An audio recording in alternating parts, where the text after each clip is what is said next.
어제 저는 이제 이 하나님께서는 각 시대마다 위기의 때를 위해서 준비시키는 그런 사람이 있다. 그 말씀을 어제 제가 드렸었고요. 그래서 이제 이 엘리야 선지자의 후계자인 엘리사도 그런 인물이었다. 그런 말씀들을 어제 주일 예배 때 함께 나누었습니다. 그래서 이제 하나님은 이 좌절하고 낙심한 엘리야의 대안으로 그렇게 준비시키셨던 엘리사를 하나님이 부르시는데요, 그 내용이 열왕기상 19장 16절이었습니다. 너는 또 님시의 아들 예후에게 기름을 부어 이스라엘의 왕이 되게 하고 또 아벨무홀라 사밧의 아들 엘리사에게 기름을 부어 너를 대신하여 선지자가 되게 하라. 이렇게 하나님은 절망한 엘리야 선지자의 대안으로 엘리사를 준비시키셨는데요, 이제 오늘 본문에서 살펴봐야 하는 것은 이렇게 하나님께서 그 시대를 위하여 준비시킨 인물이 있다고 말씀을 드렸다면 그런 사람들은 하나님의 부르심이 있을 때 어떤 태도를 취하는가 하는 겁니다. 엘리사에게서 굉장히 중요한 그런 그 모습들을 발견을 할 수가 있는데, 먼저 제 눈에 이제 오늘 본문에서 먼저 눈에 띄는 게 뭐냐 하면 어제도 살펴봤습니다. 하나님께서는 이 중요한 일에 쓰임 받는 사람을 부르시는데 삶의 현장에서 부르신다는 겁니다. 엘리사는 그 삶의 현장에서 부르시는 그 하나님의 부르심에 대하여 너무나 성실하게 그렇게 자기 일을 하다가 그 과정에서 하나님을 만났다는 것, 그게 열왕기상 19장 19절 말씀입니다. 엘리야가 거기서 떠나 사밧의 아들 엘리사를 만나니 그가 12겨리소를 앞세우고 밭을 가는데 자기는 12째 겨리소와 함께 있더라. 엘리야가 그리로 건너가서 겉옷을 그의 위에 던졌더니, 이 지금 삶의 현장으로 찾아가서 하나님의 부르심을 전하는 엘리야의 모습을 보면서 제가 늘 우리 청년들에게 만날 때마다 사적으로 또 집회할 때마다 자주 전하는 말씀이 시편 78편 70절인데요 그 말씀이 떠올랐습니다. 시편 78편 70절부터 보십시오. 또 그의 종 다윗을 택하시되 양의 우리에서 취하시며 젖 양을 지키는 중에서 그들을 이끌어내사 그의 백성인 야곱 그의 소유인 이스라엘을 기르게 하셨더니, 하나님께서는 그 종 다윗을 택하시되 양의 우리에서 그를 취하셨다는 이 말씀이 굉장히 중요한 의미를 갖고 있는 거 아닙니까? 왜 하나님은 양의 우리에서 다윗을 택하시느냐? 그게 두 가지 점검을 위했습니다. 72절에 나오는데요, 이에 그가 그들을 자기 마음의 완전함으로 기르고 그의 손의 능숙함으로 그들을 지도하였도다. 이 두 가지 점검을 하나님은 동시에 하기를 원하시고 우리 모두가 다 이 두 가지를 균형 있게 가지기를 원하신다는 겁니다. 이 마음의 완전함, 또 손의 능숙함.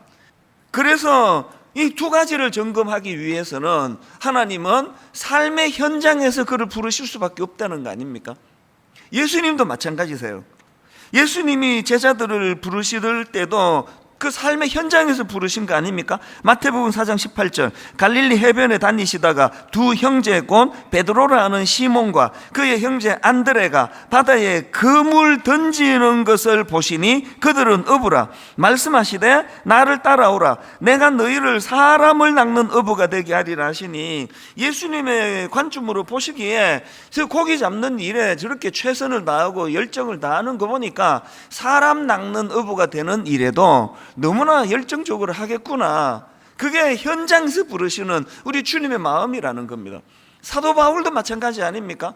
주님은 바울을 어디에서 부르셨습니까? 우리는 다메섹 도상 그러는데, 다메섹 도상에서 바울이 지금 무슨 일을 도모하고 있었습니까? 여러분 잘 아시는 사도행전 9장 1절부터 보십시오. 사울이 그의 제자들에 대하여 여전히 위협과 살기가 등등하여 대제사장에게 가서 다메섹 여러 회당에 가져갈 공문을 청하니, 이는 만일 그 도를 따르는 사람을 만나면 남녀를 막론하고 결박하여 예루살렘으로 잡아오려 함이라. 사도 바울을 주님이 어디서 부르셨습니까? 자기 나름대로의 삶의 현장이에요. 사도 바울이 그 당시로 맡았던 역할이 뭡니까? 예수 믿는 사람 잡으러 다니는 거예요. 예수님이 보니까 정말 그 예수 믿는 사람 잡으러 다니는 일을 하는데 온 정성을 다하는 거 아닙니까, 바울이? 그것에 예수님이 좀 감동을 받으신 것 같아요, 내 생각에는. 새벽부터 뭔 소리요? 이런 표정인데요. 한번 들어보세요. 주님이 보시기에 그 사도 바울을 보니까 자기가 맡은 일이 지금 예수 믿는 사람 잡으러 다니는 일인데 목숨 걸고 잡으러 다니거든요. 그 예수님 생각에, 이건 제 추측입니다. 예수님 생각에 얘가 지금 그 잘못 교육받아가지고 얘가 지금 그 생각을 잘 교정이 안 돼서 그런 거지, 자기 맡은 일에 이 정도 열심히면 됐다. 그래서 부르신 것 같은데요. 그래서 바울을 불러서 그에게 생각을 교정시켜 주시잖아요. 그리고 그에게 뭐가 진리고 뭐가 추구해야 될 가치인지에 대하여, 그리고 사도 바울이 가져야 되는 사명이 뭔지에 대하여 그를 만나자마자 제일 먼저 하신 게 그 가르쳐 주시는 거였습니다. 예수님의 의도가 그대로 맞아 떨어졌다고 저는 생각하거든요. 뭘 하나 맡겨도 막 거기에 막 모든 걸 다 걸고 거기에 막 이거 하다가 죽을 사람처럼. 그래서 저는 옛날 청소년 사역할 때 그 정말 힘들거든요. 특히 중등부, 특히 중2 정말 힘듭니다. 그래서 교사들이 1년을 못 버티고 관두는 경우가 엄청 많았습니다. 저는 그냥 매 한 10월 넘어가면은 이제 한 걱정이죠. 교사 수급 때문에. 교사 수급을요, 그 한 200명 정도 되는 교사 중에 1년에 한 6, 70명이 그만둬요. 그 힘들거든요. 그럼 제가 괜찮다 그래요. 그러면서 교사 강습회 할 때, 교사 교육할 때 항상 그 얘기했습니다. 여러분 너무 힘드시죠? 올 연말에 그만두셔도 됩니다. 너무 힘드시면 그 병 생기니까 올 연말까지 하고 그만두셔도 됩니다. 너무 걱정하지 마세요. 그리고 딱 한마디를 더 해요. 그런데 선생님들, 올 연말까지 하고 그만두셔도 되는데요, 하실 때까지는 이거 하다가 죽을 사람처럼 해주세요. 다음 주일 하고 그만두시더라도 하실 동안에는 이 아이들을 위하여 내 모든 것을 다 걸고 모든 것을 던지겠다는 그런 마음으로 해주세요. 그 권면에 도전받고 그렇게 올 연말까지 하고 그만둬야지 하고 거기에 모든 걸 다 쏟아붙은 분이 그해 연말에 그만두는 케이스를 저는 본 적이 없습니다. 뭐든지 올인하고 마음을 쏟고, 저도 하나님 앞에 중등부 맡을 때 막 정말 열심히 기도했습니다. 하나님, 저것들 좀 사랑할 수 있는 마음 달라고, 저 인간들 좀 사랑할 수 있는 마음 달라고. 오죽하면 이렇게 기도했겠습니까?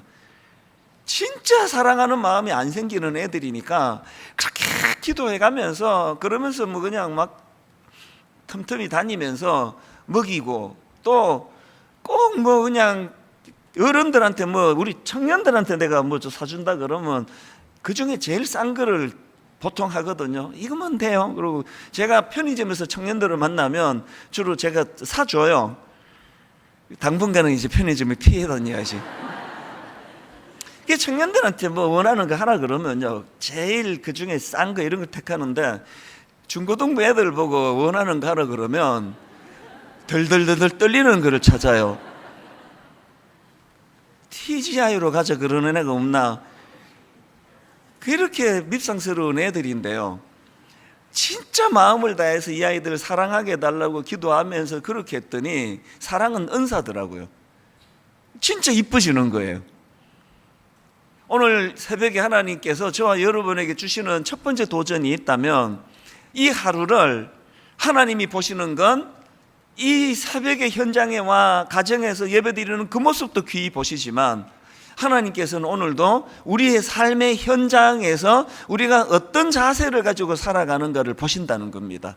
오늘 이 하루 은혜 받으시고 이 하루를 하나님 앞에서 참 최선을 다해서 이 하루를 살아내시는 그런 성도님들 되시기를 바랍니다. 그래서 저는요, 마태복음 25장 23절, 그 주인이 이르되 잘하였도다 착하고 충성된 종아, 그 다음 보세요. 네가 적은 일에 충성하였음에 내가 많은 것을 내게 맡기리니. 이 원리를 잊으시면 안 되고요. 그런가 하면은 마태복음 25장에 나오는 제 마음에 구호가 하나 있습니다. 한 달란트 받았던 자는 와서 이르되 주인이여 당신은 굳은 사람이라 심지 않은 데서 거두고 해치지 않은 데서 모으는 줄을 내가 알았으므로 두려워하여 나가서 당신의 달란트를 땅에 감추어 두었나이다. 보소서 당신의 것을 가지셨나이다. 그랬더니 26절에서 주인의 대답, 그 주인이 대답하여 이르되 악하고 게으른 종아. 요 두 마디가요 제 마음의 구호예요. 우리가 놓치기 쉬운 거, 악한 거하고 게으른 게 동격이라는 거예요. 전 그렇게 믿고 구호로 삼습니다. 우리가 악하지 않지만 시시하게 살면 안 되는 이유가 여기 있습니다. 악한 거하고 게으른 거, 이거는 하나님의 기준으로, 주인의 기준으로 이거 같은 뜻이라는 겁니다. 오늘 하루도 악하지 않을 뿐더러 게으르지 않은 하루가 되시기를 바랍니다. 이게 첫 번째예요.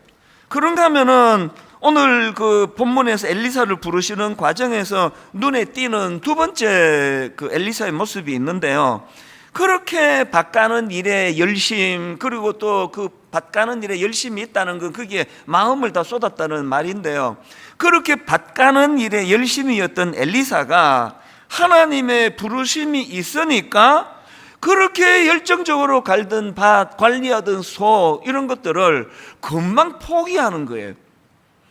이 두 모습이 참 저한테는 이게 참 인상적이었거든요. 본문 20절이 그 얘기 아닙니까?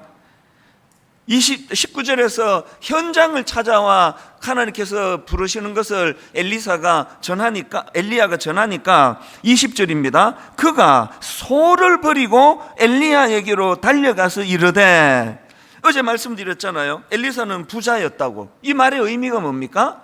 주님을 따른다 할 때는 포기해야 될 게 많은 사람이라는 뜻 아닙니까? 포기해야 될 게 많은, 그래서 여러분, 소 한 마리를 포기해야 되는 사람하고 소 24마리를 포기해야 되는 사람하고 그 고뇌의 무게감이 다를 것 같은데요, 엘리사는 후자예요. 포기한다 할 때 고뇌하는 무게가 좀 다른 사람이에요. 그런데도 불구하고 바로 그 즉시로 그가 소를 버리고 엘리사에게로 달려갔다는 게 뭘 의미하겠습니까? 저는 여기서 진짜 중요한 메시지를 또 하나 발견합니다. 우리가요, 어떤 그 인생의 어떤 변화를 꿈꾸고 하나님 뜻을 구하고 할 때 그 과정에서 어디다가 마음을 쏟아야 되고 어디다가 마음을 안 쏟아도 되고 어디다 마음 신경을 써야 되고 어디다 신경 쓰면 안 되는지 구분해야 돼요. 엘리사가 경솔한 사람이 아닌 게요, 그는 하나님께서 이미 이 말씀 앞에서 이미 그를 준비시키고 있었기 때문에 하나님의 뜻이 거기에 개입이 됐기 때문에 엘리사는 그걸 준비하고 있었고, 그랬기에 즉시 포기할 수 있는 겁니다. 오늘 이 새벽에 이 원리가 저와 여러분의 삶 속에 굉장히 중요한 삶의 원리가 되기를 바랍니다.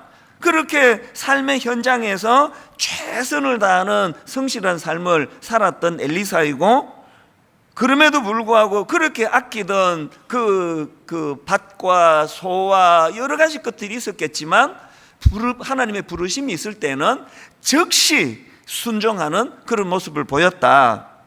이게 이제 오늘 큰 틀이고요. 이제 조금 더 구체적으로 이제 하나님의 부르심을 대하는 엘리사의 모습에서 우리가 발견해야 되는 그 굉장히 중요한 귀한 모습 몇 가지를 좀 살펴보려고 하는데요. 자, 부르심을 대하는 엘리사의 귀한 태도, 첫째가 뭐냐? 모든 것을 거는 태도예요. 모든 것을 거는 태도. 20절에서 부르심이 있을 때 즉각 소를 버려두고 그렇게 즉각적으로 그 자리에서 적극적으로 그렇게 따르는 것도 중요하지만요, 더 귀한 모습은 21절에 나옵니다. 엘리사가 그를 떠나 돌아가서 한 겨리소를 가져다가 잡고, 그 다음 보세요. 소의 기구를 불살라 그 고기를 삶아 백성에게 주어 먹게 하고 일어나 엘리야를 따르며 수종들을 들었더라. 농사 짓는 엘리사가 그 소의 기구, 농기구를 불태워버렸다라는 것은 뭘 의미하겠습니까? 자기가 행하는 지금 적극적으로 순종하며 나가는 그 행위가 절대로 이게 어떤 일시적인 감정에 의해서 일어난 게 아니라는 것을 자기가 스스로 결단하며 보여주는 거 아닙니까? 예수님의 제자들도 이런 점에서 참 귀합니다. 마가복음 1장 19절 20절입니다. 조금 더 가시다가 세베대의 아들 야고보와 그 형제 요한을 보시니 그들도 배에 있어 그물을 깁는데 곧 부르시니, 여기 또 부르심이 있죠. 곧 부르시니 그 아버지 세베대를 품꾼들과 함께 배에 버려두고 예수를 따라가니라. 이 말씀을 오해하시면 안 됩니다. 아버지를 그냥 내버렸다 이런 뜻이 아니고요. 지금 이 아버지는 부자예요. 이 요한은 그 배를 가지고 있고 또 여러 품꾼들을 각 데리고 함께 일하는 부자 아버지인 것 같아요. 그런데 주님이 그를 부르시니까 요한은 그 배가 있고 품꾼들을 함께 데리고 일하는 부자 아버지와 또 그 아버지의 재산인 배를 버려두고, 그 배를 버려두고 주님을 따랐다는 걸 지금 강조하는 그 얘기입니다. 그래서 누가복음 9장 62절에 예수께서 이르시되 손에 쟁기를 잡고 뒤를 돌아보는 자는 하나님의 나라에 합당하지 아니하니라 하시니라. 여러분, 손에 쟁기를 잡고 뒤를 돌아보는 자, 예수 믿는 거 여러분 무슨 헬스클럽에 회원권 끊는 거랑 비슷하게 생각하시는 분 계시는데요. 아니 지금 우리 교회가 지금 기존 신자 등록을 안 받은 지가 지금 10년인데 그러면 그때 그 9년 차 때 처음 예수 믿은 분은 지금 예수 믿은 지 9년이나 되는 거 아닙니까? 기존 신자 등록 안 받은 8년 전에 등록하신 그때 처음 예수 믿은, 그때 처음 교회를 다니시는 사랑하는 여러분, 지금 헬스클럽 등록한 것처럼 교회를 다니면요 8년, 9년, 10년, 20년, 50년 다녀도 아무 소용없습니다. 예수를 내가 믿는다는 건 거기에 거는 거예요. 올인하는 거예요. 내 모든 걸 거는 거예요. 그래서 소의 기구를 태워버리는 거예요. 내가 주님을 따랐다가 내가 따른 이 주님이 실력도 없고 능력도 없고 부실한 주님이라면 내 인생은 끝장이야. 이걸 감수하면서 걸고 달려드는 게 신앙생활입니다. 주님 안에서 여러분, 엘리사가 그 아까운 농기구 불태우고 소 막 삶아가지고 막 사람들 먹이고 그런 일을 다 하는 대가지불을 치르고 주님을 따랐는데, 그가 갑절의 영감을 구하고 그가 그 부자로 밭농사하며 살아갈 때는 상상도 할 수 없었던, 말로 다 할 수 없는 가치 있는 그런 존귀한 인생으로 살아가게 됐다는 거, 이게 신비예요. 모든 걸 거는 자들에게 주시는 하나님의 배려인 줄로 믿습니다.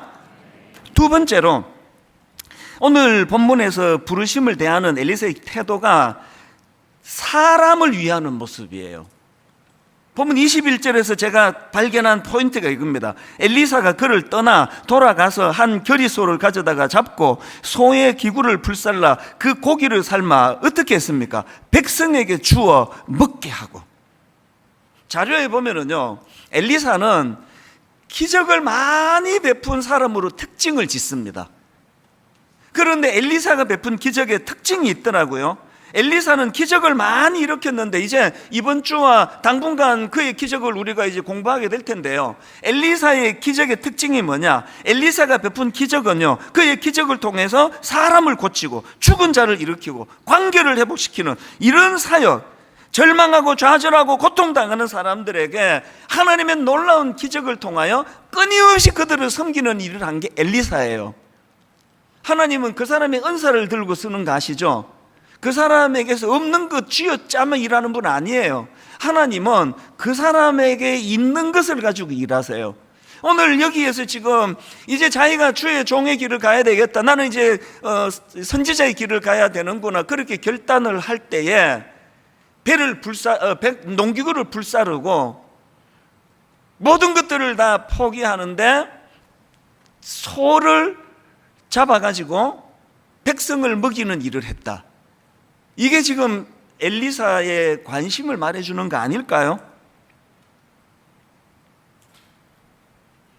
우리가 배워야 되는 가장 중요한 예수님의 중심이 이거 아닙니까? 마태복음 12장 9절부터 보십시오.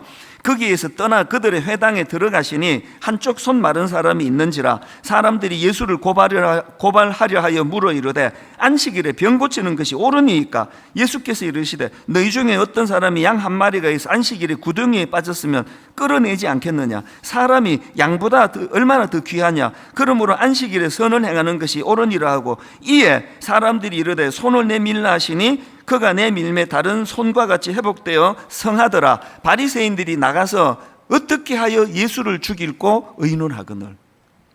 지금 여기 있는 종교 지도자들하고 예수님의 근본적인 차이를 아시겠습니까? 저는 이 대목에서 많이 반성하고 또 반성하고 또 반성하기를 원해요. 정말 주님의 사람에게 초점을 두고 사람을 귀히 여기고 사람에게 올인하는 이런 목사로 살고 싶은데 여전히 제 안에 이 종교 지도자처럼 시스템이 중요하고 교회 규모가 중요하고 건물이 중요하고 예산이 중요하고 그 사람 하나하나의 존귀함으로 보는 거가 중요한 걸 아는데 저 사람 헌금 얼마 하지? 저 사람 헌금 좀 많이 하나? 이런 부분에 대하여 여전히 툭 건들면 그게 튀어나올 거라는 걸 너무 잘 알기 때문에 그래서 억누르고 사는 거거든요. 제가 어느 성도는 헌금 얼마 하는지를 알지 않으려고 이를 악물고 노력하는 이유가 여기에 있습니다. 여전히 오늘 교회의 지도자들이 반성해야 되는 건 사람을 귀히 여기시는 사람을 살리는 일이라면 그게 안식일을 어겼다는 오해를 받는 일이라 할지라도 그래서 저것들로 하여금 핍박을 받는 일이 있다 할지라도 이 장애인을 나는 고치지 않으면 안 된다는 주님의 그 절박한 이 마음이 저에게 잘 안 보이는 거예요. 아무리 노력을 해도 그게 잘 안 보이는 거예요. 매주일 설교할 때마다 내가 그 마음으로 설교 준비하기를 원하거든요. 하나님, 제가 오늘도 내가 쥐어 짜듯이 이 은사도 없는 제가 그렇게 설교 준비하는 건 오늘 이 설교를 듣고 어떤 한 영혼이 절망했던 한 사람이 살아날 수 있기 때문이라는 이 마음으로 설교하고 싶은데 평소에 그런 생각이 잘 안 드는 거예요. 교회가 회복해야 되는 거 이거 아닙니까? 여러분은 어느 쪽입니까? 뭘 추구하세요? 법이요, 안식일은 그러면 안 되는데 그 집사님은 왜 그러세요? 온 교회가 지금 예수님이 그렇게 혐오하셨던 그 당시 종교인들 모습 비슷한 거를 교회에서 지금 계속 보고 있는 현실 아닙니까? 저는 이국종 교수가 쓴 골든아워에 나오는 이 한 대목을 한번 여러분 들어보세요. 사람을, 의사 선생님이 이런 고백을 하는 게 너무 감동이 돼요. 사람을 살리는 것, 그것이 우리의 일이다. 또 이런 말도 합니다. 살릴 수 있는 생명은 무조건 살려야 한다. 그 다음 말도 감동이에요. 환자는 돈 낸 만큼이 아니라 아픈 만큼 치료받아야 한다.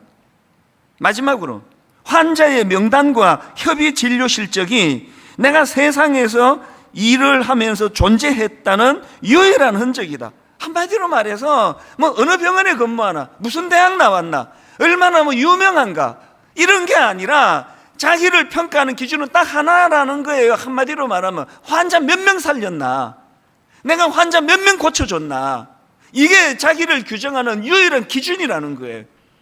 대형교회 목사면 다 합니까? 이게 사람 많이 모이는 데서 설교하면 이게 전부냐고요.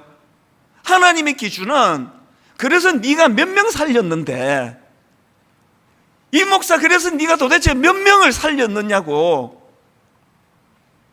오늘 새벽에 하나님 앞에 우리 모두가 이 메시지에 경종이 있기를 바랍니다. 마지막 세 번째는 부르심을 대하는 엘리사의 귀한 태도는 낮아짐과 사명을 따라 사는 삶이다. 21절입니다. 엘리사가 그를 떠나 돌아가서 한 겨리소를 가져다가 잡고 소의 기구를 불살라 고기를 삶아 백성에게 주어 먹게 하고 일어나 엘리야를 따르며 수종 들었더라.